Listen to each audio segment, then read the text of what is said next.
श्री शिवाय नमस्तुभ्यम। हर हर महादेव। दोस्तों, स्वागत है आप सभी का शिव पुराण की कथा में। दोस्तों, आज हम 20वें दिन में बानासुर की तपस्या और उसी शिव द्वारा वर प्राप्ति, शिव का गणों और पुत्रों सहित उसके नगर में निवास करना, बाणपुत्री उषा का रात के समय स्वप्न में अनिरुद्ध के साथ मिलन की कथा का श्रवण करेंगे। आइए शुरू करते हैं। व्यास जी बोले, सर्वज्ञ सनातन कुमार जी, आपने अनुग्रह करके प्रेम पूर्वक ऐसी अवैध और सुंदर कथा सुनाई है जो शंकर की कृपा से ओतप्रोत है। अब मुझे शशि मौलिक उस उत्तम चरित्र के श्रवण करने की इच्छा है जिसमें उन्होंने प्रसन्न होकर बानासुर को गण अध्यक्ष पद प्रदान किया था। सनातन कुमार जी ने कहा, व्यास जी, परमात्मा शंभु की उस कथा को जिसमें उन्होंने प्रसन्न होकर बानासुर को गणनायक बनाया था, आदर पूर्वक श्रवण करो। इसी प्रसंग में महाप्रभु शंकर का वह सुंदर चरित्र भी आएगा जिसमें उन्होंने बानासुर पर अनुग्रह करके श्री कृष्ण के साथ संग्राम किया था। व्यास जी, दक्ष प्रजापति की 13 कन्याएं कच्छप मुनि की पत्नियां थी। वह सबकी सब पतिव्रता तथा सुशीला थी। उनमें दीति सबसे बड़ी थी, जिसके लड़के दैत्य कहलाते हैं। अन्य पत्नियों से भी देवता तथा चराचर सहित समस्त प्राणी पुत्र रूप से उत्पन्न हुए थे। ज्येष्ठ पत्नी दीति के गर्भ से सर्वप्रथम 2 महाबली पुत्र पैदा हुए। उनमें हिरण्यकशिपु ज्येष्ठ था और उसके छोटे भाई का नाम हिरण्याक्ष था। हिरण्यकशिपु के 4 पुत्र हुए। उन दैत्य श्रेष्ठों का क्रमशः हरलाद, अनुराध, सरहाद और प्रहलाद नाम था। उनमें प्रहलाद जितेंद्रिय तथा महान विष्णु भक्त हुए। उनका नाश करने के लिए कोई भी दैत्य समर्थ न हो सका। प्रहलाद का पुत्र विरोचन हुआ। वह दानियों में सर्वश्रेष्ठ था। उसने विपर रूप से जांचना करने वाले इंद्र को अपना सिर ही दे डाला था। उसका पुत्र बलि हुआ। यह महादानी और शिव भक्त था। इसने बामन रूपधारी विष्णु को सारी पृथ्वी दान कर दी थी। बलि का और पुत्र बाण हुआ। वह शिव भक्त मानी, उदार, बुद्धिमान, सत्य प्रतीक और सहस्रों का दान करने वाला था। उस असुर राज ने पूर्व काल में त्रिलोकी को तथा त्रिलोकी पतियों को बलपूर्वक जीतकर श्रोमणीपुर में अपने राजधानी बनाई और वहीं रहकर राज्य करने लगा। उस समय देवगण शंकर की कृपा से उस शिव भक्त बानासुर के किंकर के समान हो गए थे। उसके राज्य में देवताओं के अतिरिक्त और कोई प्रजा दुखी नहीं थी। शत्रु धर्म का बर्ताव करने वाले देवता शत्रुतावश ही कष्ट झेल रहे थे। एक समय वह महासुर अपने सहस्रों भुजाओं से ताली बजाता हुआ तांडव नृत्य करके महेश्वर शिव को प्रसन्न करने की चेष्टा करने लगा। उसके उस नृत्य से भक्त वत्सल शंकर संतुष्ट हो गए। फिर उन्होंने परम प्रसन्न हो उसकी ओर कृपा दृष्टि से देखा। भगवान शंकर तो संपूर्ण लोकों के स्वामी, शरणागत वत्सल और भक्त वंश ही ठहरे। उन्होंने बलिनंदन महासुर बाण को वर देने की इच्छा प्रकट की। मुने बलिनंदन महादैत्य बाण शिव भक्तों में श्रेष्ठ और परम बुद्धिमान था। उसने परमेश्वर शंकर को प्रणाम करके उनकी स्तुति की और कहा, बानासुर बोला, प्रभु, आप मेरे रक्षक हो जाइए और पुत्रों तथा गणों सहित मेरी नगर के अध्यक्ष बनकर सर्वथा प्रीति का निर्वाह करते हुए मेरे पास ही निवास कीजिए। सनातन कुमार जी कहते हैं, महर्षि, वह बलिपुत्र बाण निश्चय ही शिव जी की माया से मोह में पड़ गया था। इसलिए उसने मुक्ति प्रदान करने वाले दुराराध्य महेश्वर को पाकर भी ऐसा वर मांगा तथा ऐश्वर्यशाली भक्त वत्सल शंभु उसे वह वर देकर पुत्रों और गणों सहित प्रेम पूर्वक वहीं निवास करने लगे। एक बार बानासुर को बड़ा ही गर्व हो गया। उसने तांडव नृत्य करके शंकर को संतुष्ट किया। जब बानासुर को यह ज्ञात हो गया कि पार्वती वल्लभ शिव प्रसन्न हो गए हैं, तब वह हाथ जोड़कर सिर झुकाए हुए बोला। बानासुर ने कहा, देवादिदेव महादेव, आप समस्त देवताओं के शिरोमणि हैं। आपकी ही कृपा से मैं बलि हुआ हूँ। अब आप मेरा उत्तम वचन सुनिए। देव, आपने जो मुझे 1000 भुजाएं प्रदान की है, जय तो अब मुझे महान बार स्वरूप लग रही है, क्योंकि इस त्रिलोकी में मुझे आपके अतिरिक्त अपनी जोड़ का और कोई जोधा ही नहीं मिला। इसीलिए वृषध्वज युद्ध के बिना इन पर्वत सरीखी सहस्रों भुजाओं को लेकर मैं क्या करूं? मैं अपनी इन परिपुष्ट भुजाओं की खुजली मिटाने के लिए युद्ध की लालसा से नगरों तथा पर्वतों को चूर्ण करता हुआ दिग्गजों के पास गया, परंतु वह भी व्यापित होकर बाग खड़े हुए। मैंने जम को जोधा, अग्नि को महान कार्य करने वाला, वरुण को गौओं का पालन करता गोपाल, कुबेर को गज अध्यक्ष और इंद्र को जीतकर सदा के लिए कर्द बना लिया है। मेश्वर, अब मुझे किसी ऐसे युद्ध के प्राप्त होने की बात बताइए जिसमें मेरी जब बुझाई जा तो शत्रु के हाथों से छूटे हुए शास्त्रों से जर्जर होकर गिर जाए अथवा हजारों प्रकार से शत्रु की बचाव को ही गिराए। यही मेरी अभिलाषा है, इसे पूर्ण करने की कृपा करे। सनातन कुमार जी कहते हैं, मुनि श्रेष्ठ उसकी बात सुनकर भक्त बाधाहारी तथा महामणि स्वरूप रुद्र को कुछ क्रोध आ गया। तब वह महान अवधूत अट्टहास करके बोले। रुद्र ने कहा, अरे अभिमानी, संपूर्ण दैत्यों के कुल में नीच, तुझे सर्वथा धिक्कार है, धिक्कार है। तू बलि का पुत्र और मेरा भक्त है, तेरे लिए ऐसी बात कहना उचित नहीं है। अब तेरा दर्प चूर होगा। तुझे शीघ्र ही मेरे समान बलवान के साथ अकस्मात महान भीषण युद्ध प्राप्त होगा। उस संग्राम में तेरी जय पर्वत से लिखी बुझाई जो लकड़ी की तरह शास्त्रों से छिन्न भिन्न होकर भूमि पर गिरेगी। हे दुष्टात्मन, तेरे आयुधागर पर स्थापित तेरा जो जब मनुष्य के सिर वाला मयूर दब्ज फहरा रहा है, इसका जब बाजू व्यय के बिना ही पतन हो जाएगा, तब तू अपने चित्त में समझ लेना कि वह महान भयानक युद्ध आ पहुंचा है। उस समय तो घोर संग्राम का निश्चय करके अपनी सारी सेना के साथ वहां जाना। इस समय तू अपने महल को लौट जा, क्योंकि इसी में तेरा कल्याण है। दुर्मते, वहां तुझे प्रसिद्ध बड़े बड़े उत्पात दिखाई देंगे। जो कहकर गर्भहारी भक्त वत्सल भगवान शंकर चुप हो गए। सनातन कुमार जी कहते हैं, मुने, यह सुनकर बानासुर ने दिव्य पुष्पों की कड़ियों से अंजलि भरकर रुद्र की अव्यय अर्चना की और फिर उन महादेव को प्रणाम करके वह अपने घर को लौट गया। तदंतर किसी समय देववश उसका वह ध्वज अपने आप टूटकर गिर गया। यह देखकर बानासुर हर्षित हो युद्ध के लिए उद्यत हो गया। वह अपने हृदय में विचार करने लगा कि कौन सा युद्ध प्रेमी योद्धा किस देश से आएगा, जो नाना प्रकार के शास्त्रों का पारगामी विद्वान होगा और मेरी सैसलू भुजाओं को ईंधन की तरह काट डालेगा, तथा मैं भी अपने अंतत तीखे शास्त्रों से उसके सैकड़ों टुकड़े कर डालूंगा। इसी समय शंकर की प्रेरणा से वह काल आ गया। एक दिन बानासुर की कन्या उषा विशाख मास में माधव की पूजा करके मंगलिक श्रृंगार से सुसज्जित हो रात के समय अपने गुप्त अंतपुर में सो रही थी। उसी समय वह स्त्री बाप कामबाम प्राप्त हो गई। तब देवी पार्वती की शक्ति से उषा को स्वप्न में श्री कृष्ण के पुत्र अनिरुद्ध का मिलन प्राप्त हुआ। जागने पर वह व्याकुल हो गई और उसने अपनी सखी चित्रलेखा से स्वप्न में मिले हुए उस पुरुष को ला देने के लिए कहा। तब चित्रलेखा ने कहा, देवी, तुमने स्वप्न में जिस पुरुष को देखा है उसे बुला मैं कैसे ला सकती हूँ, जबकि मैं उसे जानती ही नहीं। उसके जो कहने पर दैत्य कन्या उषा प्रेम अनंत होकर मरने पर अतारु हो गई। तब उस दिन उस सखी ने उसे बचाया। मुनिश्रेष्ठ, कुंभाड की पुत्री चित्रलेखा बड़ी बुद्धिमती थी। वह बालतन्या उषा से पुण्य बोली। चित्रलेखा ने कहा, सखी, जिस पुरुष ने तुम्हारे मन का उपहरण किया है उसे बताओ तो सही। वह यदि त्रिलोकी में कहीं भी होगा तो मैं उसे लाऊंगी और तुम्हारा कष्ट दूर करूंगी। सनातन कुमार जी कहते हैं, महर्षि, यूं कहकर चित्रलेखा ने बस्तर के पर्दे पर देवताओं, दैत्य, दानवों, गंधर्वों, सिद्धों, नागों और यक्ष आदि के चित्र अंकित किए। फिर वह मनुष्य का चित्र बनाने लगी। उनमें वृष्णि वंशियों का प्रकरण आरंभ होने पर उसने शूर, वासुदेव, राम, कृष्ण और नरश्रेष्ठ प्रद्युम्न का चित्र बनाया। फिर जब उसने प्रद्युम्न नंदन अनिरुद्ध का चित्र खींचा तब उसे देखकर उषा लज्जित हो गई। उसका मुख अवलत हो गया और हृदय हर्ष से परिपूर्ण हो गई। उषा ने कहा, सखी, रात में जो मेरे पास आया था और जिसने शीघ्र ही मेरे चित्रोपिस रतन को चुरा लिया है, वह चोर पुरुष यही है। तदंतर उषा के अनुरोध करने पर चित्रलेखा ज्येष्ठ कृष्ण चतुर्दशी को तीसरे पहर द्वारकापुरी पहुंचकर क्षण मात्र में ही पलंग पर बैठे हुए अनिरुद्ध को महलों में से उठा लाई। वह दिव्य जोगनी थी। उषा अपने प्रियतम को पाकर प्रसन्न हो गई।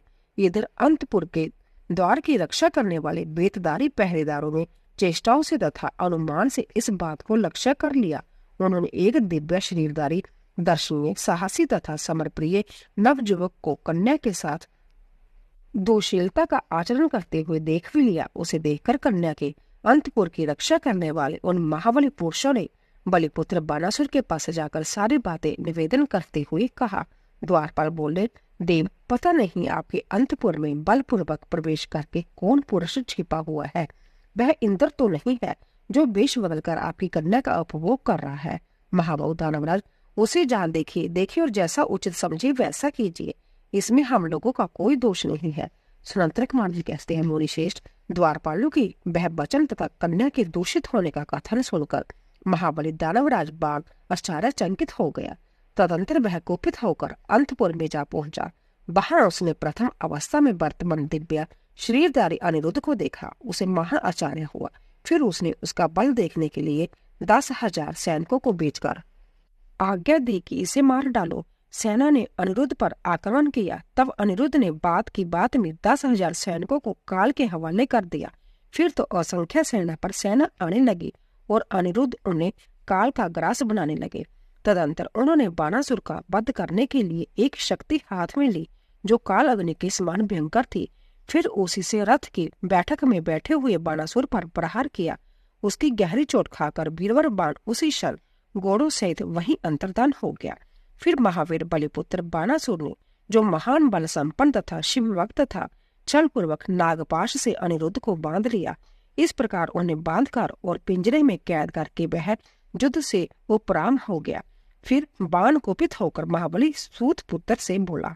बाणासुर ने कहा, सूत पुत्र, घास फूस से ढके हुए अंगाध कुएं में ढकेल कर इस पापी को मार डाल।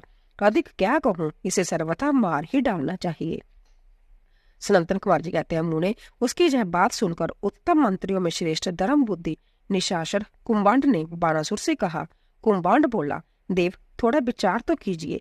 मेरी समझ में तो यह कर्म करना उचित नहीं प्रतीत होता, क्योंकि इसके मारे जाने पर अपना आत्मा ही आहत हो जाएगा। पराक्रम में तो यह विष्णु के समान दिख रही है। जान पड़ता है आप पर कुपित होकर चंद्रचूड़ ने अपने उत्तम तेज से इसे बढ़ा दिया है। साहस में यह शशि मौलिक की समानता कर रहा है, क्योंकि इस अवस्था को पहुंच जाने पर भी यह पुरुषार्थ पर ही डटा हुआ है। यह ऐसा बली है, जब भी नाग इसे बलपूर्वक डस रहे हैं तथा भी यह हम लोगों को तृणवत ही समझ रहा है। सनातन कुमार जी कहते हैं, व्यास जी, दानव कुंभांड राजनीति के ज्ञाताओं में श्रेष्ठ था। वह बाण से ऐसा कहकर फिर अनिरुद्ध से कहने लगे। कुंभांड ने कहा, नरादम, अब तू बीरवर दैत्यराज की स्तुति कर और दीन बानी से मैं हार गया यूं बार बार कहकर उन्हें हाथ जोड़कर नमस्कार कर। ऐसा करने पर ही तू मुक्त हो सकता है, अन्यथा तुझे बंधन आदि का कष्ट भोगना पड़ेगा। उसकी बात सुनकर अनिरुद्ध उत्तर देते हुए बोले। अनिरुद्ध ने कहा, दुराचारी निशाचर, तुझे क्षत्रिय धर्म का ज्ञान नहीं है। अरे शूरवीर के लिए दीनता दिखाना और युद्ध से मुख मोड़कर भागना मरण से भी बढ़कर कष्टदायक होता है। मेरे विचार से तो वृद्ध आचरण कांटे की तरह चुभने वाला होता है। वीरमान्य क्षत्रिय के लिए रणभूमि में सदा सम्मुख लड़ते हुए मरना ही श्रेष्ठ है। भूमि पर पड़कर हाथ जोड़े हुए दीन की तरह मरना कदापि नहीं है। सनातन कुमार जी कहते हैं, मुने इस प्रकार अनिरुद्ध ने बहुत सी वीरता की बातें कही, जिन्हें सुनकर बाणासुर को महान विस्मय हुआ और उसे क्रोध भी आया। उसी समय समस्त वीरों के, अनिरुद्ध के और मंत्री कुंभांड के सुनते सुनते बाणासुर के आश्वासन आकाशवाणी हुई। आकाशवाणी ने कहा, महाबली बाण, तुम बलि के पुत्र हो, अंत थोड़ा विचार तो करो। परम बुद्धिमान शिव भक्त, तुम्हारे लिए क्रोध करना उचित नहीं है। शिव समस्त प्राणियों के ईश्वर, कर्मों के साक्षी और परमेश्वर है। जय सारा चराचर जगत उन्हीं के अधीन है। वह ही सदा रजोगुण, सत्वगुण और तमोगुण का आश्रय लेकर ब्रह्मा विष्णु और रुद्र रूप से लोगों की सृष्टि, भरण पोषण और संहार करते हैं। वह सर्व अंतर्जामी, सर्वेश्वर, सबके प्रेरक, सर्वश्रेष्ठ, विकार रहित, अविनाशी, नित्य और मायाधीश होने पर भी निर्गुण है। बलि के श्रेष्ठ पुत्र, उनकी इच्छा से निर्बल को भी बलवान समझना चाहिए। महामते, मन में यूं विचार कर स्वस्थ हो जाओ। नाना प्रकार की लीलाओं के रचने में निपुण भक्त वत्सल भगवान शंकर गर्भ को मिटा देने वाले हैं। वह इस समय तुम्हारे गर्भ को चूर कर देंगे। सनातन कुमार जी कहते हैं, महाबोले, इतना कहकर आकाशवाणी बंद हो गई। तब उसके वचन को मानकर बाणासुर ने अनिरुद्ध का वध करने का विचार छोड़ दिया। तदंतर विषैले नागों के पाश से बंधे हुए अनिरुद्ध उसी क्षण दुर्गा का स्मरण करने लगे। अनिरुद्ध ने कहा, शरणगत वत्सले, आप जश प्रदान करने वाली हैं। आपका रोष बड़ा उग्र होता है। देवी, मैं नाग पाश से बंधा हुआ हूँ और नागों की विष ज्वाला से संतप्त हो रहा हूँ। अंत्य शीघ्र पधारिए और मेरी रक्षा कीजिए। सनातन कुमार जी कहते हैं, मुनीश्वर, जब अनिरुद्ध ने पीसे हुए काले कोयले के समान कृष्ण वर्ण वाली काली को इस प्रकार संतुष्ट किया, तब ज्येष्ठ कृष्ण चतुर्दशी महारात्रि में वहां प्रकट हुई। उन्होंने उन सर्प रूपी भयानक बाणों को भस्मात करके अपने बलिष्ठ मुक्कों के आघात से उस नाग पंजरों को विदीर्ण कर दिया।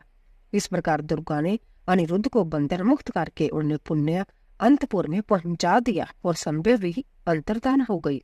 इस प्रकार शिव की शक्ति स्वरूपा देवी की कृपा से अनिरुद्ध कष्ट से छूट गए, उनकी सारी व्यथा मिट गई और वह सुखी हो गए। तदंतर प्रद्युम्न नंदन अनिरुद्ध शिव शक्ति के प्रताप से विजयी हो अपनी प्रिय बाणतन्या को पाकर परम हर्षित हुए और अपनी प्रियतमा उस उषा के साथ पूर्ववत सुखपूर्वक विहार करने लगे। इधर पुत्र अनिरुद्ध के अदृश्य हो जाने तथा नारद जी के मुख से उसके बाणासुर के द्वारा नागपाश से बांधे जाने का समाचार सुनकर 12 औक्षणी सेना के साथ प्रद्युम्न आदि वीरों को साथ ले भगवान श्री कृष्ण ने शोणितपुर पर चढ़ाई कर दी। उधर भगवान श्री रुद्र भी अपने भगत के पक्ष में सज धज कर आ डटे। फिर तो श्री कृष्ण और श्री शिव का बड़ा भयानक युद्ध हुआ। उन दोनों ओर से ज्वर छोड़े गए। अनंत में श्री कृष्ण ने समझा श्री रुद्र के पास आकर उनका स्तवन करके कहा, सर्वव्यापी शंकर, आप गुणों से निर्लिप्त होकर भी गुणों से ही गुणों को प्रकाशित करते हैं।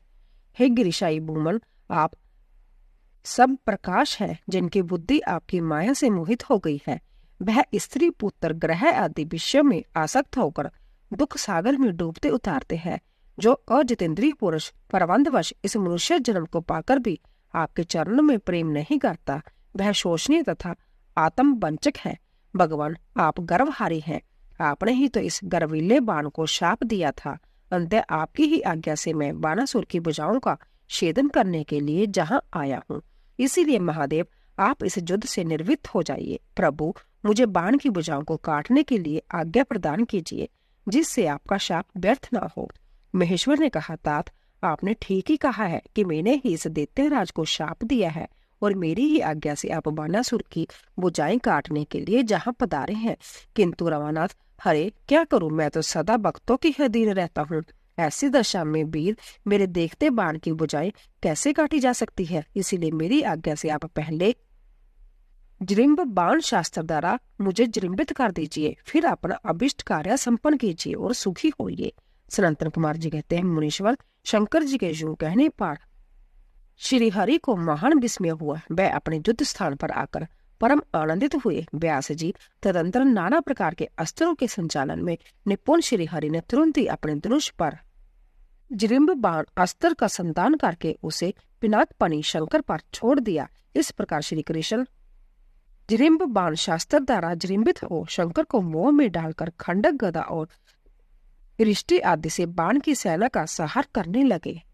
सनातन कुमार जी कहते हैं, महाप्राग व्यास जी, लोक लीला का अनुसरण करने वाले श्री कृष्ण और शंकर की उस परम अवैध कथा को श्रवण करो।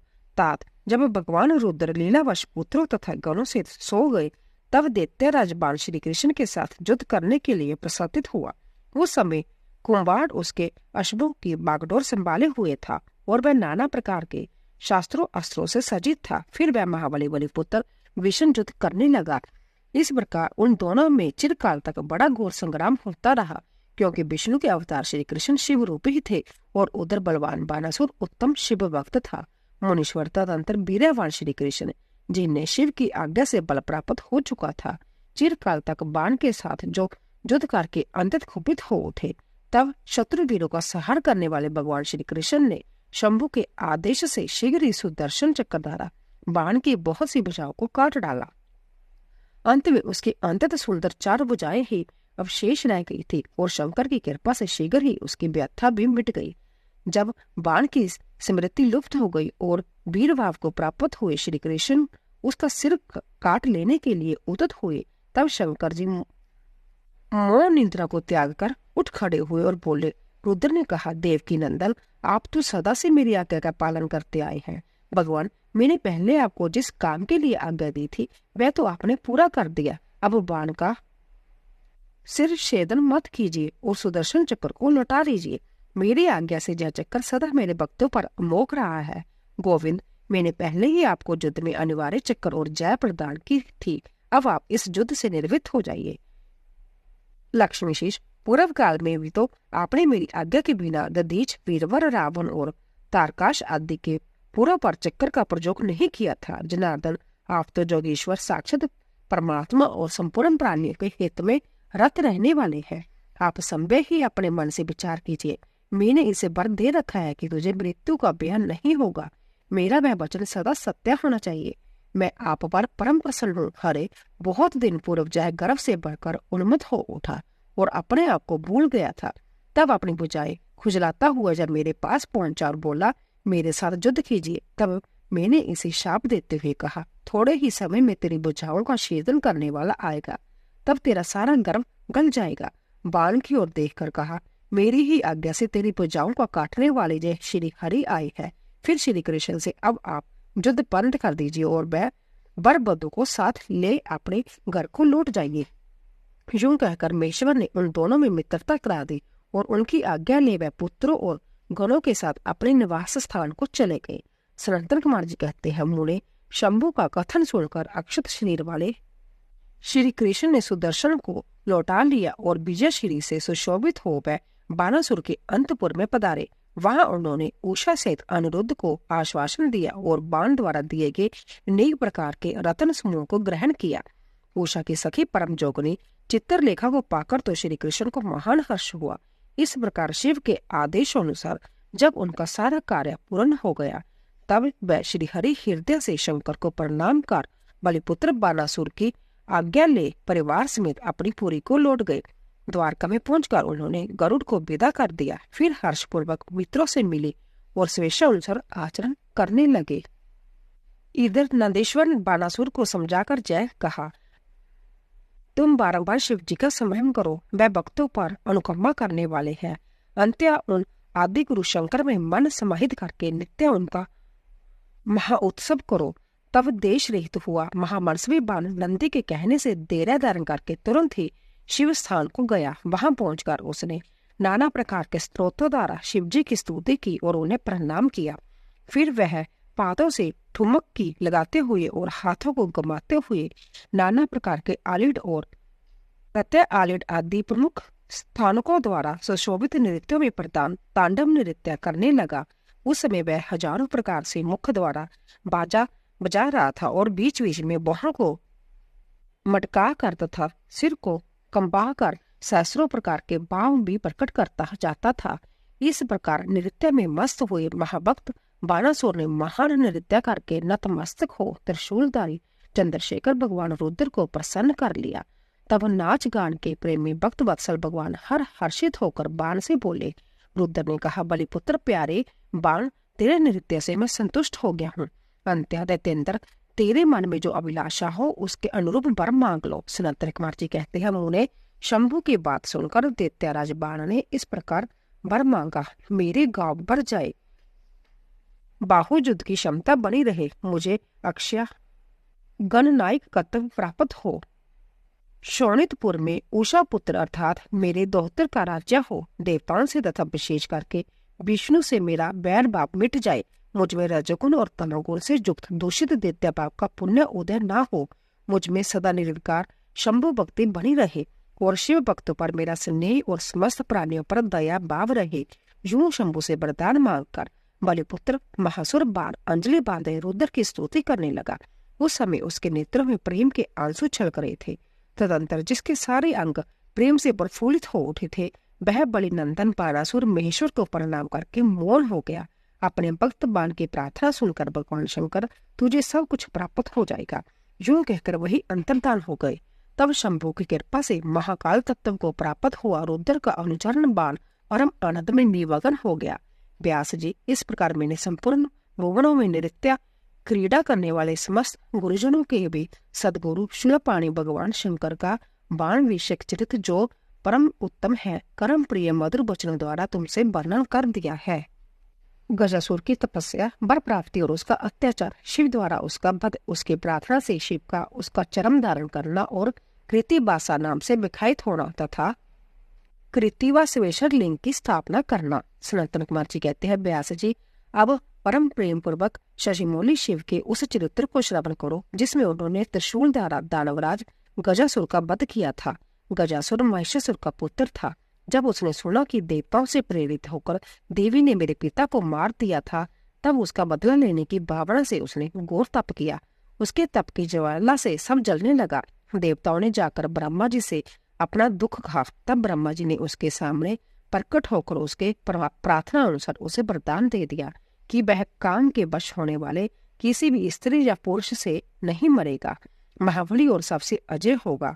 वर पाकर वह गर्भ में बढ़ गया। सब दिशाओं तथा सब लोकपालों के स्थानों पर उसने अधिकार कर लिया। अंत में भगवान शंकर की राजधानी आनंदवन काशी में जाकर वह सबको सताने लगा। देवताओं ने भगवान शंकर से प्रार्थना की। शंकर काम विजयी है। उन्होंने घोर युद्ध में उसे हराकर त्रिशूल से पिरो लिया। तब उसने भगवान शंकर का स्तवन किया। शंकर ने उस पर प्रसन्न होकर इच्छित वर मांगने को कहा। तब गजासुर ने कहा, दिगंबर स्वरूप महेश्वर, यदि आप मुझ पर प्रसन्न हैं तो अपने त्रिशूल की अग्नि से पवित्र हुए मेरे इस चरम को आप सदा धारण किए रहे।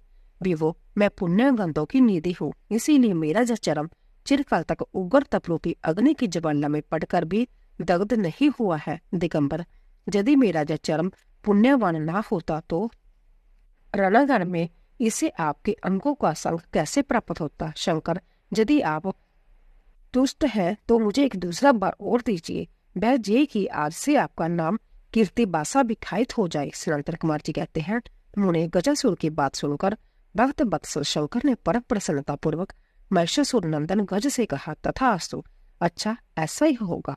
तदंतर प्रसन्न आत्मा भक्त प्रिय महिषाण उस दानवराज गज से, जिसका मन भक्ति के कारण निर्मल हो गया था, पुण्य बोले। ईश्वर ने कहा, दानवराज, तेरा जय पावन शरीर मेरी इस मुक्ति साधक क्षेत्र काशी में मेरे लिंग के रूप में स्थित हो जाए।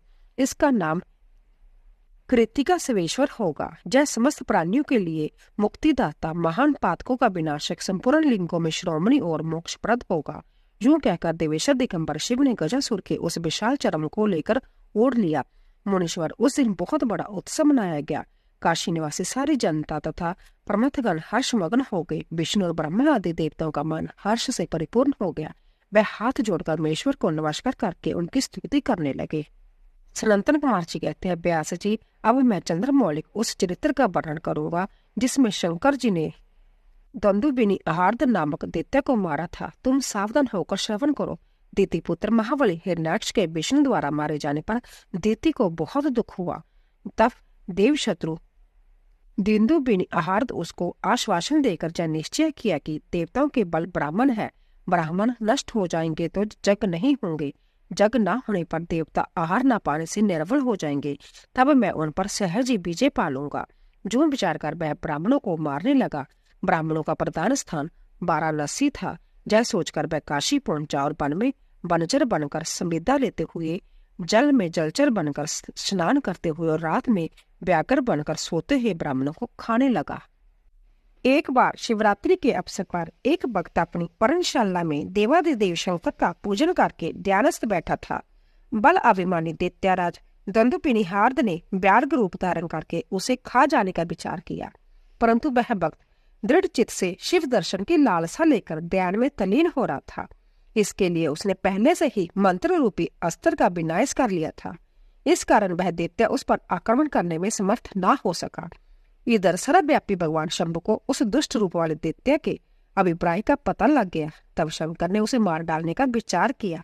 इतने में ज्यों ही उस दैत्य ने व्याघ्र रूप से उस भक्त को अपना ग्रास बनाना चाहा, त्यों ही जगत की रक्षा के लिए मणि स्वरूप तथा भक्त रक्षण में कुशल बुद्धि वाले त्रिलोचन भगवान शंकर वहां प्रकट हो गई और उसे बगल में दबोचकर उसके सिर पर वज्र से भी कठोर गुस्से से प्रहार किया। उस मुष्टि प्रहार से तथा कांख में दबोचने से वह व्याघ्र अंतर्व्यथित हो गया और अपने दहाड़ से पृथ्वी पर तथा आकाश को कंपाता हुआ मृत्यु का ग्रास बन गया। उस भयंकर शब्द को सुनकर तपस्वियों का हृदय कांप उठा। वह रात में ही उस शब्द का अनुसरण करते हुए उस स्थान पर आ पहुंचे। वहां परमेश्वर शिव को बगल में उस पापी को दबाए हुए देखकर सब लोग उनके चरणों में पड़ गए और जय जयकार करते हुए उनकी स्तुति करने लगे। तदंतर महेश्वर ने कहा, जो मनुष्य जहाँ आकर श्रद्धा पूर्वक मेरे इस रूप का दर्शन करेगा, निसंदेह मैं उसके सारे उपद्रवों का नाश कर दूंगा।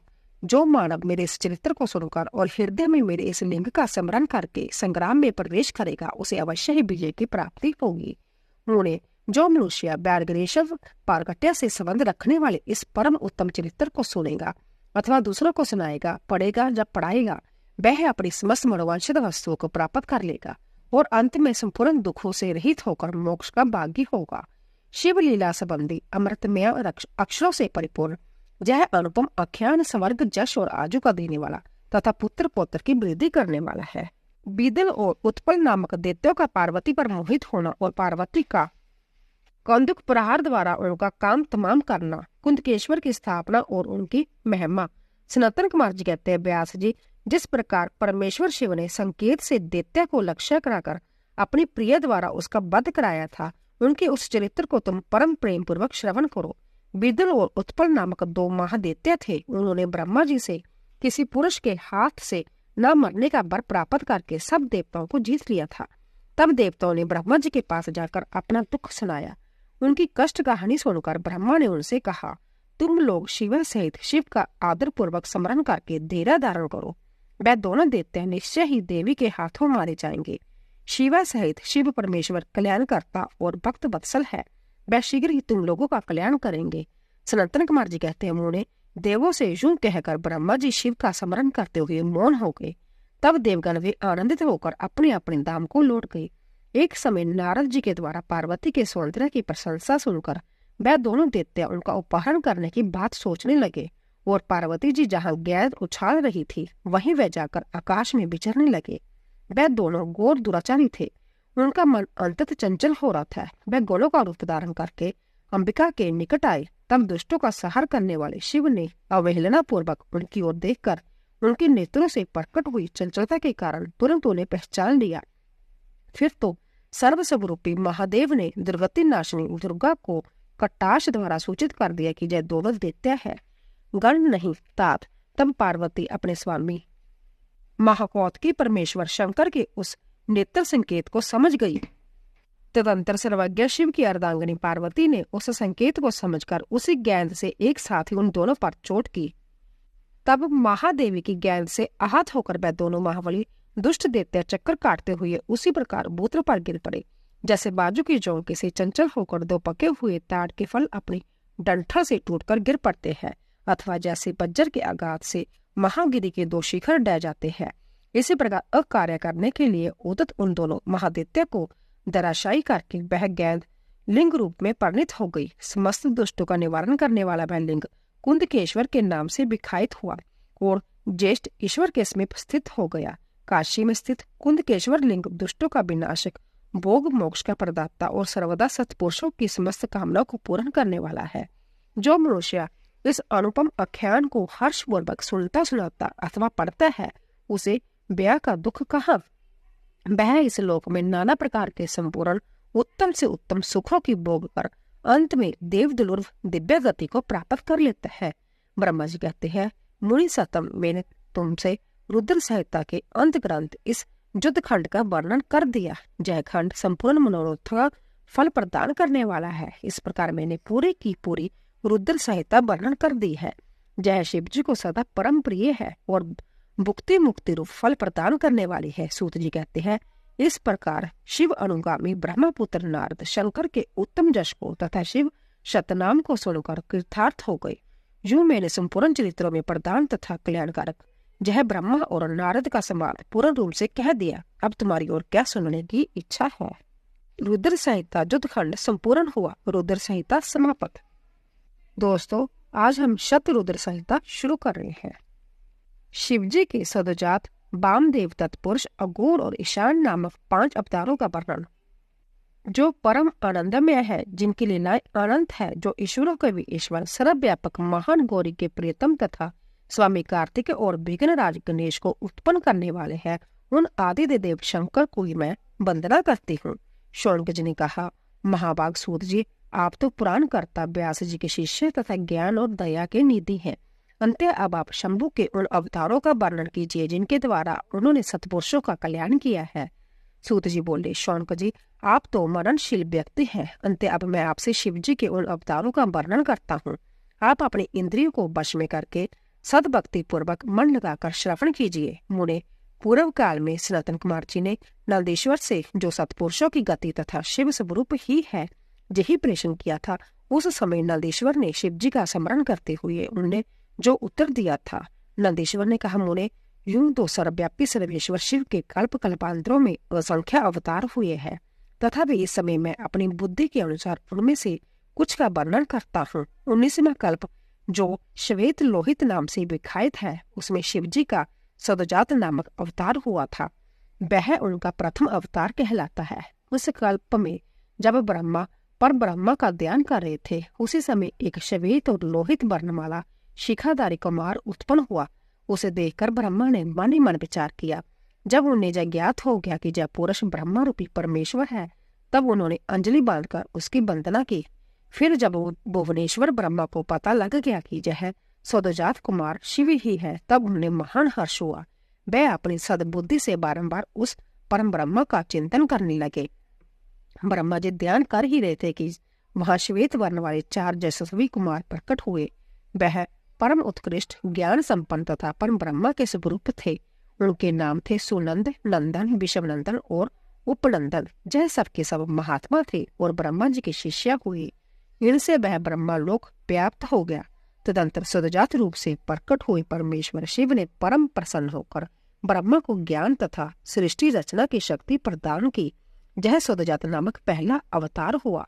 तदंतर रक्त नाम से प्रसिद्ध 20वां कल्प आया।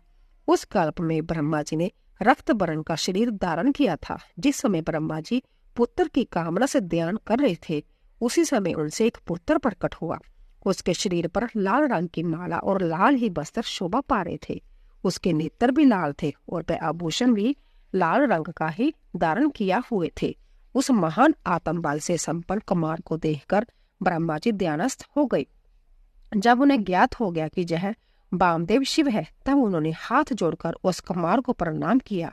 फिर उनके बिरजा विवाह विशोक और विषय बावन नामक के 4 पुत्र उत्पन्न हुए, जो सभी लाल वस्त्र धारण किए हुए थे।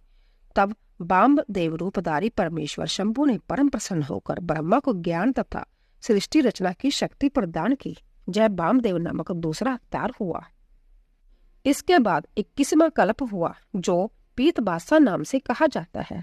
उस कल्प में महाभाग ब्रह्मा पीत वस्त्रधारी हुए। जब वह पुत्र की कामना से ध्यान कर रहे थे, उस समय उनसे एक महातेजस्वी कुमार उत्पन्न हुआ। उस प्रौढ़ कुमार की भुजाएं विशाल थी और उसके शरीर पर पीताम्बर जलमला रहा था। उस ध्यान मगन बालक को देखकर ब्रह्मा जी ने अपनी बुद्धि के बल से उसे तत्पुरुष शिव समझा। तब उन्होंने ध्यान युक्त चित्त से संपूर्ण लोकों द्वारा नमस्कृत महादेवी शांकरी गायत्री का जप करके उन्हें नमस्कार किया। इससे महादेव जी प्रसन्न हो गए। फिर उनके पार्श्व भाग से पीत वस्त्रधारी दिव्य कुमार प्रकट हुए। वह सबके सब जोग मार्ग के प्रवर्तक हुए। जय तत्पुरुष नामक तीसरा अवतार हुआ। फिर स्वयं ब्रह्मा जी के उस पीत वर्ण नामक कल्प के बीत जाने पर पुण्य दूसरा कल्प प्रवृत्त हुआ। उसका नाम शिव था। जब एक कार्णव की दशा में 1 सहस्र दिव्य वर्ष व्यतीत हो गए, तब ब्रह्मा जी प्रजाओं की सृष्टि करने की इच्छा से दुखी हो विचार करने लगे। उस समय उन महातेजस्वी ब्रह्मा के समक्ष एक कुमार उत्पन्न हुआ। उस महापराक्रमी बालक के शरीर का रंग काला था। वह अपने तेज से उद्दीप्त हो रहा था तथा काला वस्त्र, काली पकड़ी और काला जौहर पवित्र धारण किए हुए थे। उसका मुकुट भी काला था और स्नान के पश्चात अनुलेपन चंदन भी काले रंग का ही था। उन भयंकर पराक्रमी महामनस्वी देव देवेश्वर अलौकिक कृष्ण पिंगल वर्ण वाले अघोर को देखकर ब्रह्मा जी ने उनकी वंदना की। फिर ब्रह्मा जी उन भक्त वत्सल अविनाशी अघोर को ब्रह्मा रूप समझकर इष्ट वचनों द्वारा उनकी स्तुति करने लगे। तब उनके पार्श्व भाग से कृष्ण वर्ण वाले तथा काले रंग का अनुलेपन धारण किए हुए 4 महामनस्वी कुमार उत्पन्न हुए। वे सबके सब परम तेजस्वी, अव्यक्तनामा तथा शिव श्रीखे रूप वाले थे। उनके नाम थे कृष्ण, कृष्ण शिख, कृष्णास्य और कृष्ण कंठ दृक। इस प्रकार उत्पन्न होकर इन महात्माओं ने ब्रह्मा जी की सृष्टि रचना के निमित्त महान अवैधुत घोर नामक योग का प्रचार किया। यह अघोर नामक चौथा अवतार हुआ।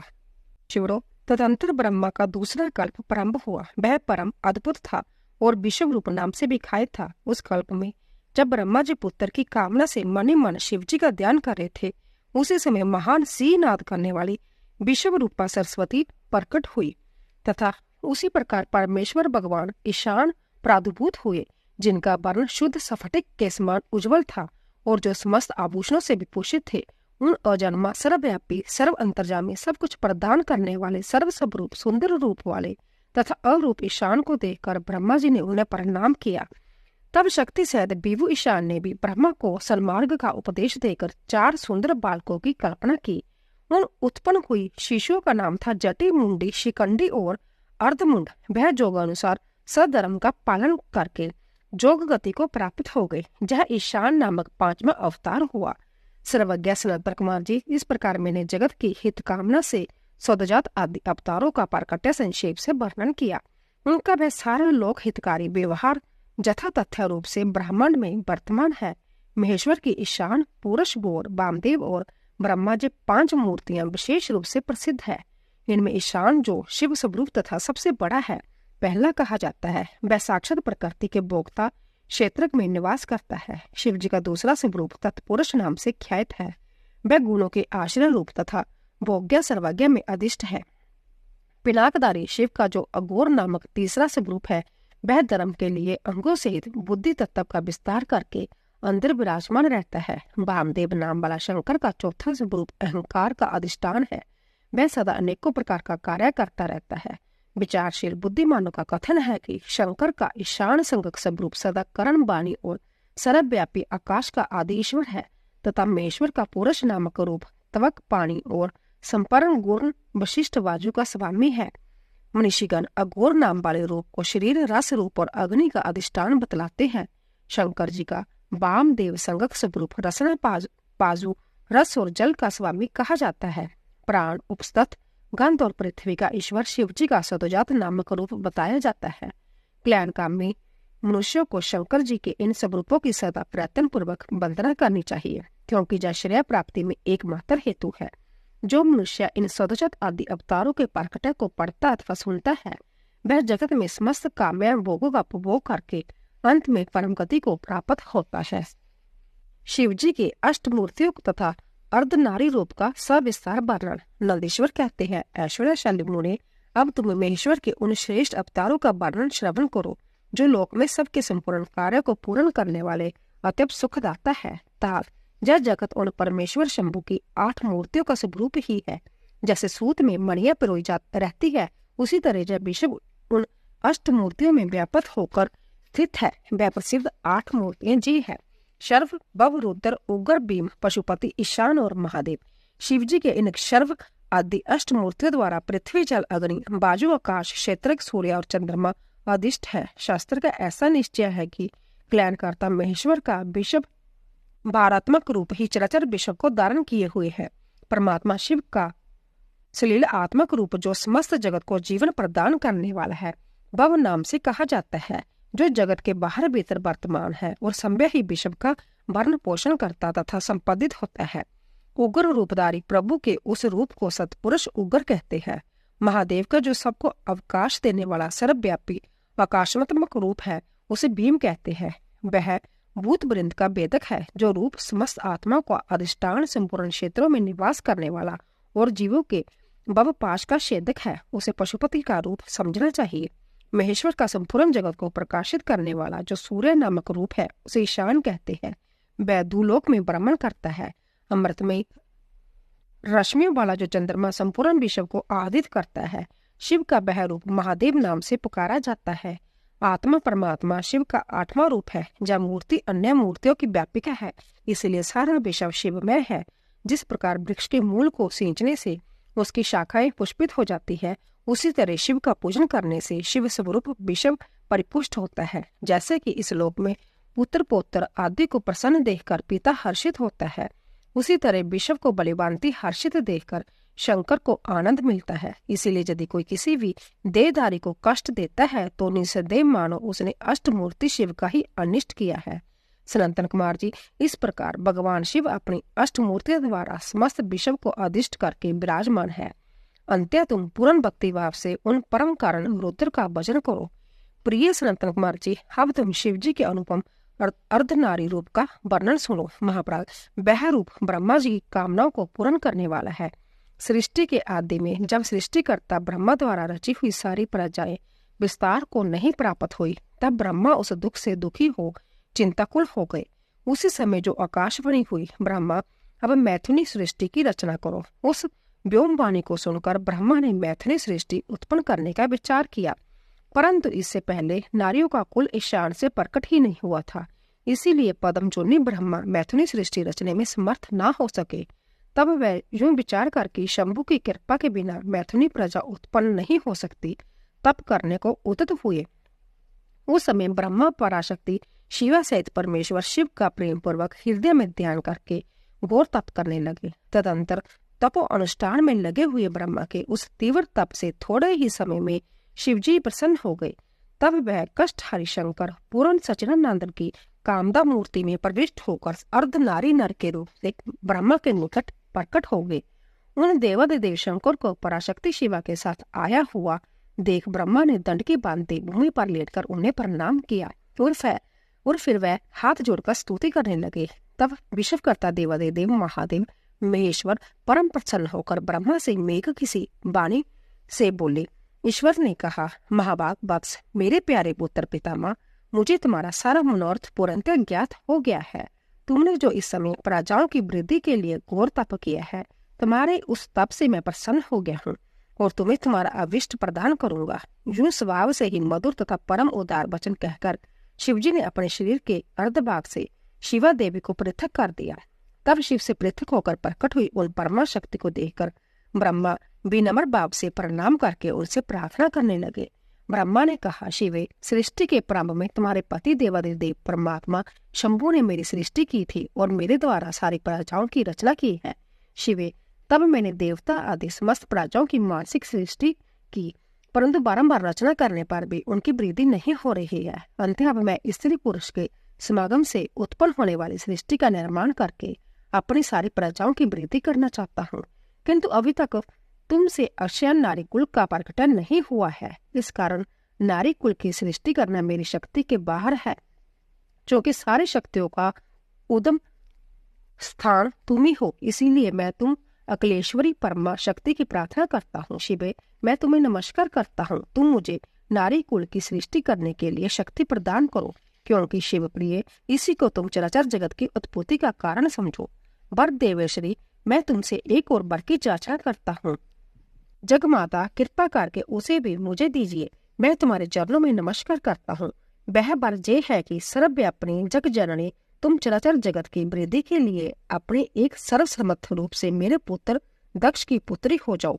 ब्रह्मा द्वारा जो याचना किए जाने पर परमेश्वरी देवी शिवा ने तथास्तु ऐसा ही होगा कहकर वह शक्ति ब्रह्मा को प्रदान कर दी। सुंतरा जगमनी शिव शक्ति शिवा देवी ने अपनी बहुओं के मध्य भाग से अपने ही समान प्रभाव वाली एक शक्ति की रचना की। उस शक्ति को देखकर देव श्रेष्ठ भगवान शंकर यूं लीलाकारी, कष्टहारी और कृपा के सागर है हंसते हुए जगदम्बिका से बोले। शिवजी ने कहा, देवी, परमेष्ठी ब्रह्मा ने तपस्या द्वारा तुम्हारी आराधना की है। अंत अब तुम उन पर प्रसन्न हो जाओ और उनका सारा मनोरथ पूर्ण करो। तब शिवा देवी ने परमेश्वर शिव की उस आज्ञा को सिर झुकाकर ग्रहण किया और ब्रह्मा की कथा अनुसार दक्ष की पुत्री होना स्वीकार कर लिया। मुने इस प्रकार शिवा देवी ब्रह्मा को अनुपम शक्ति प्रदान करके शंभु के शरीर में प्रविष्ट हो गई। फिर भगवान शंकर भी तुरंत ही अंतर्धान हो गए। तभी से इस लोक में स्त्री बाघ की कल्पना हुई और मैथिली सृष्टि चल पड़ी। इससे ब्रह्मा को महान आनंद प्राप्त हुआ। तात इस प्रकार मैंने तुमसे शिवजी के महान अनुपम अर्धनारीश्वर नर्द रूप का वर्णन कर दिया है, जय सत्पुरुषों के लिए मंगलदायक है।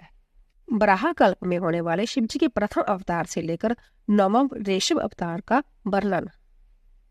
नंदीश्वर कहते हैं, सर्वज्ञ सनातन कुमार जी, एक बार रुद्र ने हर्षित होकर ब्रह्मा जी से शंकर के चरित्र का प्रेम पूर्वक वर्णन किया था। वह चरित्र सदा परम सुखदायक है, उसे तुम श्रवण करो। वह चरित्र इस प्रकार है। शिवजी ने कहा था, ब्रह्मा, ब्राह कल्प के 7वें मनवंतर में संपूर्ण लोगों को प्रकाशित करने वाले भगवान कल्पेश्वर जो तुम्हारे प्रपोत्र है, वैवस्वत्य मनु के पुत्र होंगे। तब उस मनवंतर की चतुर्युगियों की किसी द्वापर युग में लोकों पर अनुग्रह करने तथा ब्राह्मणों का हित करने के लिए प्रकट होगा।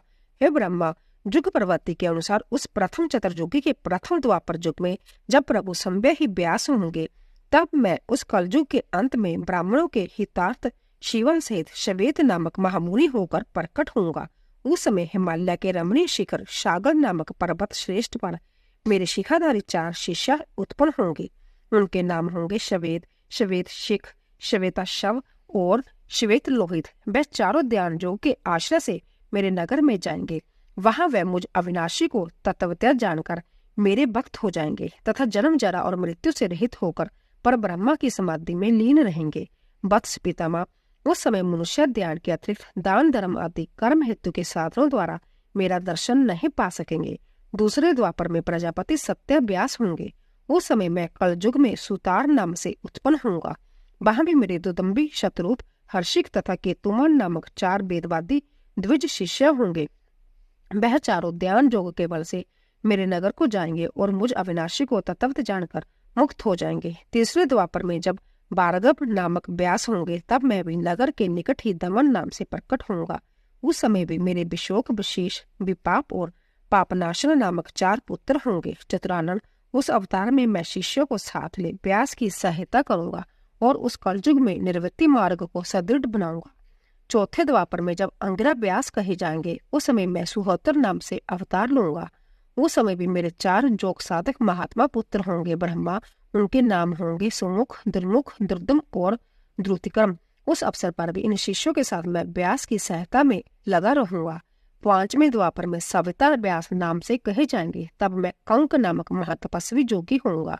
ब्रह्मा, वहां भी मेरे 4 जोग साधक महात्मा पुत्र होंगे। उनके नाम बतलाता हूँ, सुनो। सनक, सनातन, प्रभावशाली, सनातन और सर्वव्यापक, निर्मल तथा अहंकार रहित सनातन कुमार। उस समय भी कंक नामधारी मैं सविता नामक व्यास का सहायक बनूंगा और निर्वर्ती मार्ग को बढ़ाऊंगा।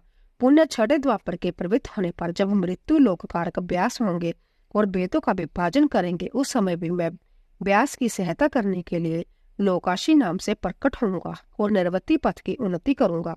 वहां भी मेरे 4 दृढ़वर्ती शिष्य होंगे। उनके नाम होंगे सुदामा, बिरजा, संजय तथा विजय।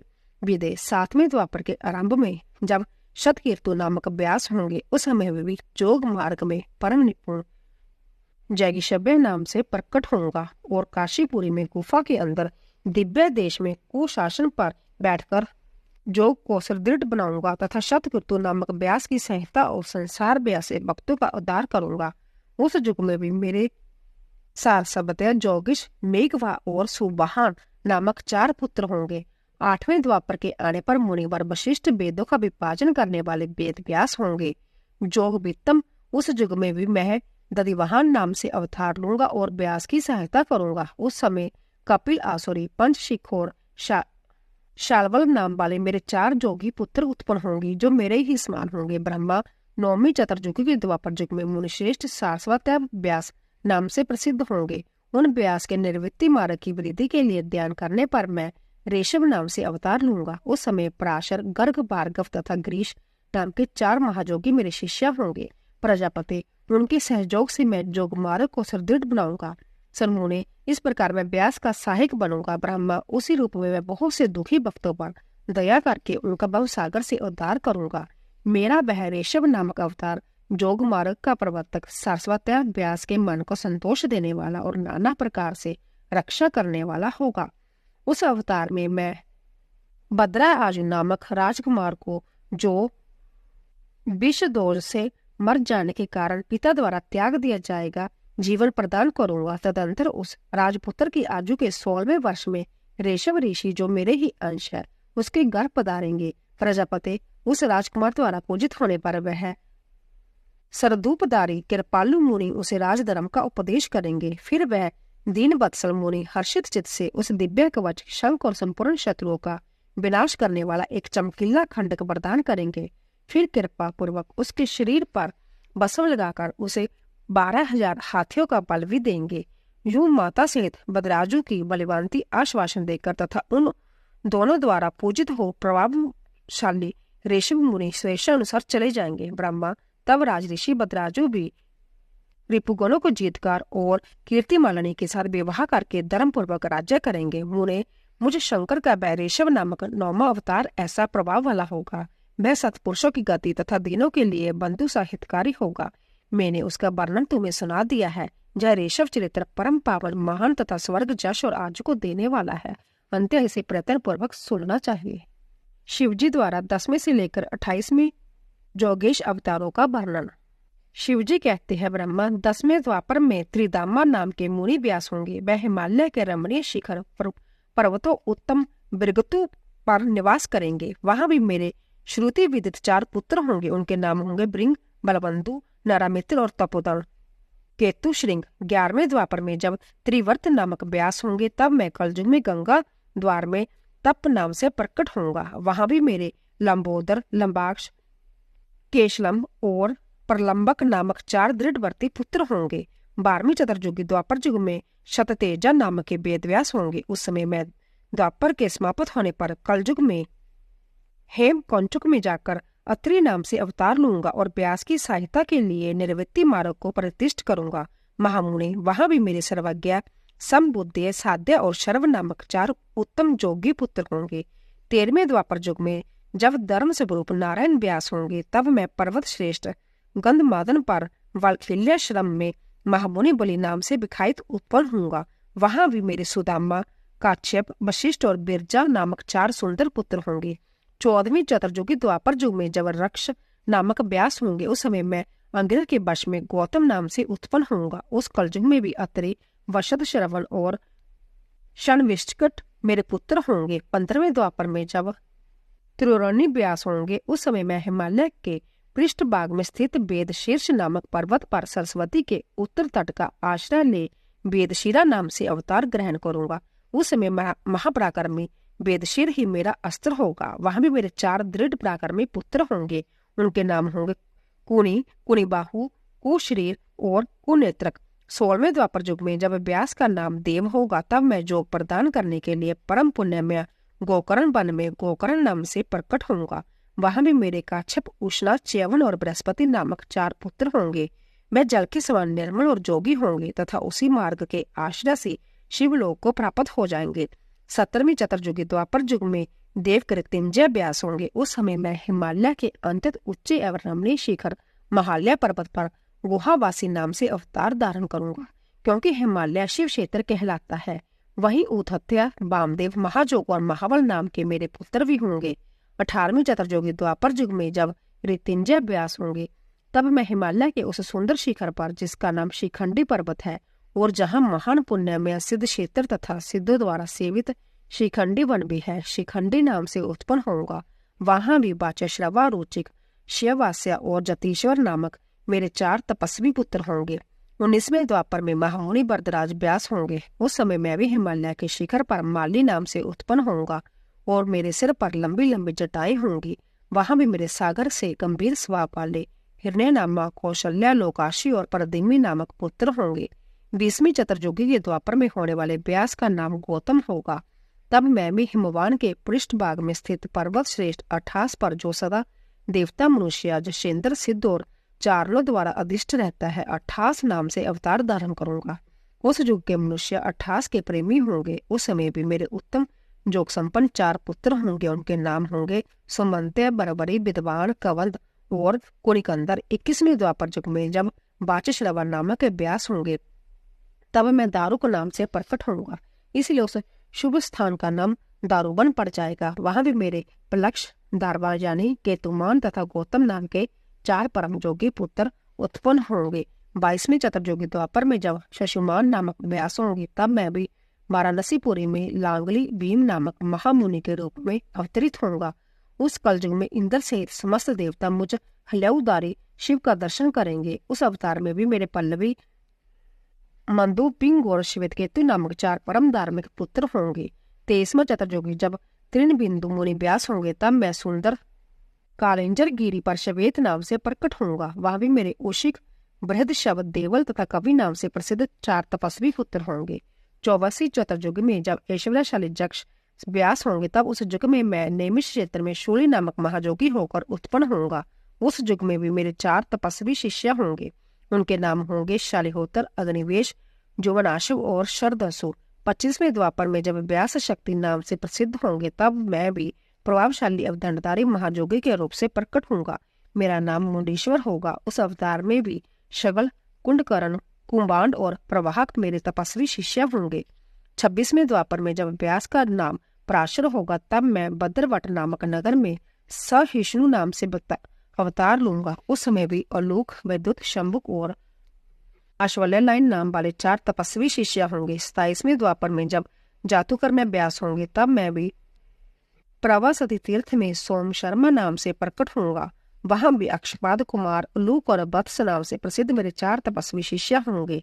28वें द्वापर में जब भगवान श्री हरि पराशर के पुत्र रूप में देवयान नामक व्यास होंगे, तब पुरुषोत्तम श्री कृष्ण अपने छठे अंश से वसुदेव के श्रेष्ठ पुत्र के रूप में उत्पन्न होकर वासुदेव कहलाएंगे। उसी समय जोगात्मा भी लोगों को आश्चर्य में डालने के लिए जोगमाया के प्रभाव से ब्रह्मचारी का शरीर धारण करके प्रकट होऊंगा। फिर शमशान भूमि में मृतक रूप से पड़े हुए अविच्छिन्न शरीर को देखकर मैं ब्राह्मणों के हित साधन के लिए जोगमाया के आश्रय से उसमें घुस जाऊंगा और फिर तुम्हारे तथा विष्णु के साथ मेरगिरी पुण्यामी दिव्य गुहा में प्रवेश करूंगा। ब्रह्मा वहां मेरा नाम लकुल्ली होगा। इस प्रकार मेरा जह काया अवतार उत्कृष्ट सिद्ध क्षेत्र कहलाएगा और जह जब तक पृथ्वी कायम रहेगी तब तक लोक में परम विखायित रहेगा। उस अवतार में भी मेरे 4 तपस्वी शिष्य होंगे। उनके नाम कुशिक, गर्ग, मित्र और पौरुष होंगे। वह वेदों के पारगामी उदर्वरेता ब्राह्मण जोगी होंगे और माहेश्वर योग को प्राप्त करके शिवलोकी को चले जाएंगे। उत्तम व्रत का पालन करने वाले मुनियों, इस प्रकार परमात्मा शिव ने व्यवस्था मनवंतर के सभी चतुर्युगियों जोगेश्वर अवतारों का सम्यक रूप से वर्णन किया है। भी वो 28 व्यास क्रमशः एक एक करके प्रत्येक द्वापर में होंगे और जोगेश अवतार प्रत्येक कलयुग के प्रारंभ में प्रत्येक जोगेश अवतार के साथ उनके 4 अविनाशी शिष्य भी होंगे, जो महान शिव भक्त और जोग मार्ग की वृद्धि करने वाले होंगे। इन पशुपति के शिष्यों के शरीरों पर बसम रमी रहेगी, ललाट त्रिपुंड से सुशोभित रहेगा और रुद्राक्ष की माला ही इनका आभूषण होगा। जैसा भी शिष्य धर्मपरायण, वेद वेदांग के पारगामी विद्वान और सदा बाहर भीतर से लिंग अर्चन में तत्पर रहने वाले होंगे। जय शिवजी में भक्ति रखकर जोग पूर्वक ध्यान में निष्ठा रखने वाले और जितेंद्रिय होंगे। विद्वानों ने इनकी संख्या 112 बतलाई है। इस प्रकार मैंने 28 युगों के क्रम से मनु से लेकर कृष्ण अवतार पर्यंत सभी अवतारों के लक्षणों का वर्णन कर लिया है। जब श्रुति समूहों का वेदांत के रूप में प्रयोग होगा, तब उस कल्प में कृष्ण दयान व्यास होंगे, जो मेश्वर ने ब्रह्मा जी पर अनुग्रह करके जोगेश्वर अवतारों का वर्णन किया है और फिर वह देवेश्वर उनकी ओर दृष्टिपात करके वही अंतर्धान हो गए। नंदेश्वर अवतार वर्णन। जहाँ तक 42 अवतारों का वर्णन किया गया है, अब नंदेश्वर अवतार का वर्णन किया जाता है। सनंतर कुमार जी ने पूछा, प्रभु आप महादेव जी के अंश से उत्पन्न होकर पीछे शिव को कैसे प्राप्त हुए थे? मैं सारा वृत्तांत मैं सुनना चाहता हूँ, उसे वर्णन करने की कृपा करे। नंदीश्वर बोले, सर्वज्ञ सनंतर कुमार जी, मैं जिस प्रकार महादेव जी के अंश से जन्म लेकर शिव को प्राप्त हुआ उस प्रसंग का वर्णन करता हूँ, तुम सावधानी पूर्वक श्रवण करो। शिलाद नामक एक धर्मात्मा मुनि थे। पितरों के आदेश से उन्होंने अजोनिज सौवर्त्य मृत्युहीन पुत्र की प्राप्ति के लिए तप करके देवेश्वर इंद्र को प्रसन्न किया, परंतु देवराज इंद्र ने ऐसा पुत्र प्रदान करने में अपने को असमर्थ बताकर सर्वेश्वर महाशक्ति संपन्न महादेव जी की आराधना करने का उपदेश दिया। तब शिलाद भगवान महादेव जी को प्रसन्न करने के लिए तप करने लगे। उनके तप से प्रसन्न होकर महादेव जी वहां पधारे और महा समाधि मगन शिलाद को थपथपाकर जगाया। तब शिलाद ने शिव का स्तवन किया और भगवान शिव के उन्हें वर देने को प्रस्तुत होने पर उनसे कहा, प्रभु मैं आपके ही समान मृत्युहीन अजोनित पुत्र चाहता हूँ। तब शिव जी प्रसन्न होकर मुनि से बोले। शिव जी ने कहा, तपोधन विपर, पूर्व काल में ब्रह्मा जी ने, मुनियों ने तथा बड़े बड़े देवताओं ने मेरे अवतार धारण करने के लिए तपस्या द्वारा मेरी आराधना की थी। इसलिए मुने, यद्यपि भी मैं सारे जगत का पिता हूँ, फिर भी तुम मेरे पिता बनोगे और मैं तुम्हारा अजोनित पुत्र होऊंगा तथा मेरा नाम नंदी होगा। नंदीश्वर कहते हैं, मुने यूं कहकर कृपालु शंकर ने अपने चरणों में प्राणिपात करके सामने खड़े हुए शिलाद मुनि की ओर कृपा दृष्टि से देखा और उन्हें ऐसा आदेश दे वह तुरंत ही उन्हों से वही अंतर्धान हो गए। महादेव जी के चले जाने के पश्चात महामुनि शिलाद ने अपने आश्रम में आकर ऋषियों से वह सारा वृत्तांत कह सुनाया। कुछ समय बीत जाने के बाद जब जग बेताओं में श्रेष्ठ मेरे पिताजी जग करने के लिए जग क्षेत्र की जोत रहे थे, उस समय मैं शंभु की आज्ञा से जग के पूर्व ही उनके शरीर से उत्पन्न हो गया। उस समय मेरे शरीर की प्रवाह जुगांत कालीन अग्नि के समान थी। तब सारी दिशाओं में प्रसन्नता छा गई और शिलाद मुनि की भी बड़ी प्रशंसा हुई।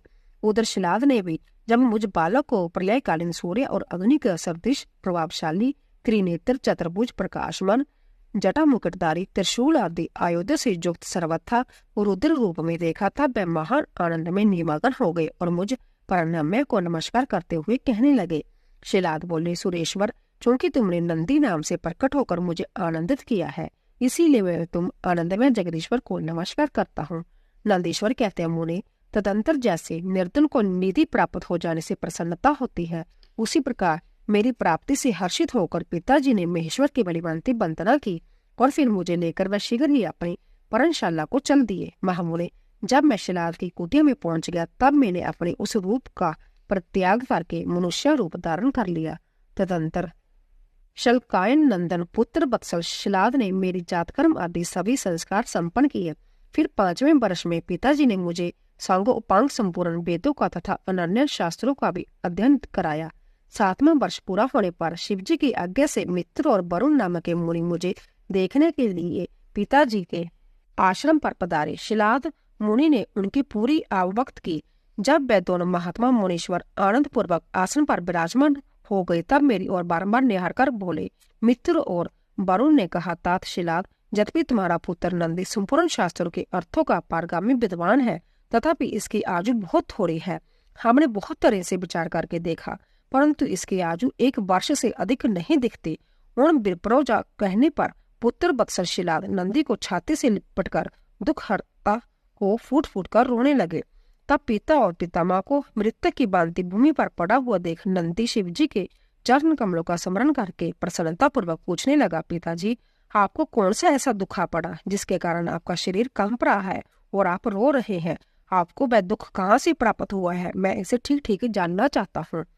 पिता ने कहा, बेटा, तुम्हारी अल्प आयु के दुख से मैं अंतर दुखी हो रहा हूँ। तुम ही बताओ, मेरे इस कष्ट को कौन दूर कर सकता है? मैं उसकी शरण ग्रहण करूंगा। पुत्र बोला, पिताजी, मैं आपके सामने शपथ करता हूँ और जब बिल्कुल सत्य बात कह रहा हूँ कि चाहे देवता, दानव, जमकाल तथा अनन्य प्राणी जय सब के सब मिलकर मुझे मारना चाहे तो भी मेरी बाल्यकाल में मृत्यु नहीं होगी। अंते आप दुखी मत हो। पिता ने पूछा, मेरे प्यारे लाल, तुमने ऐसा कौन सा तप किया है अथवा तुम्हें कौन सा ऐसा ज्ञान जो या ऐश्वर्य प्राप्त है जिसके बल पर तुम इस दारुण दुख को नष्ट कर दोगे? पुत्र ने कहा, तात, मैं ना तो तप से मृत्यु को हटाऊंगा और न ही विद्या से। मैं महादेव जी के भजन से मृत्यु को जीत लूंगा। इसके अतिरिक्त अन्य कोई उपाय नहीं है। नंदीश्वर कहते हैं, मुने, यूं कहकर मैंने सिर झुकाकर पिताजी के चरणों में प्रणाम किया और फिर उनकी प्रदक्षिणा करके उत्तम वन की राह ली। दोस्तों, कल की कथा में हम नंदीश्वर के जन्म, वर प्राप्ति, अभिषेक और विवाह का वर्णन की कथा का श्रवण करेंगे। बोले शिव शंकर भगवान की जय। तो दोस्तों, अगर आपको हमारी कथा पसंद आ रही हो, प्लीज जाने से पहले कमेंट बॉक्स में ओम नमः शिवाय, हर हर महादेव अवश्य लिखिए और चैनल को सब्सक्राइब कीजिए, लाइक कीजिए और ज्यादा से ज्यादा शेयर कीजिए। आप सभी का धन्यवाद।